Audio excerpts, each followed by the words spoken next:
Домаќинствата и малите бизниси од општина Босилов добиваат можност за користење зелени грантови за инвестиции во обновливи извори на енергија и мерки за енергетска ефикасност. Проектот се реализира со поддршка на Програмата за развој на Обединетите нации преку Фондот за зелено финансирање и има за цел да поттикне еколошки и економски одржливи решенија. Преку мерката е предвиден неповратен грант до 30% од инвестицијата. Проектот има две компоненти – за мали и средни предпријатија и за домаќинствата. Постојат целни групи на домаќинства кои што се опфатени за финансирање и тие се домаќинства водени од жена, односно домаќинства во кои основен носител на приход е жена.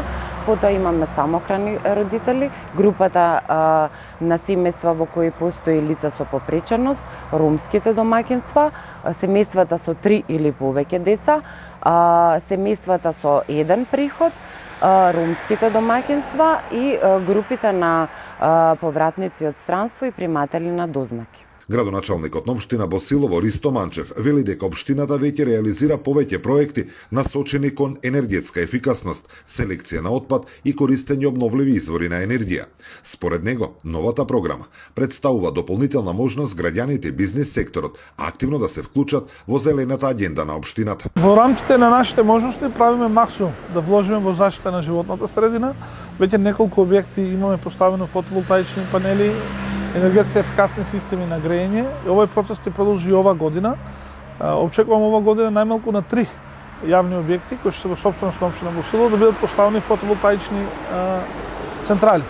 А покрај тоа важно е да кажам дека општина Босилово започна еден сличен ваков проект во соработка со Светска банка и Министерство за финансии, каде што побаравме исто вака 30% грант и останатиот дел кредит за реновирање, реконструкција на сите основни училишта во општина Босилово со цел истите да бидат енергетски ефикасни од највисока категорија.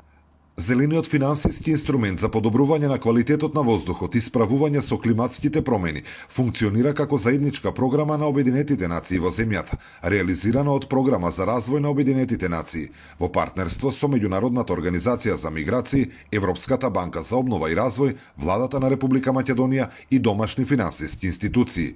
Предвидено е да трае до 2027 година. Зоран Ѓорѓиев за Сител телевизија.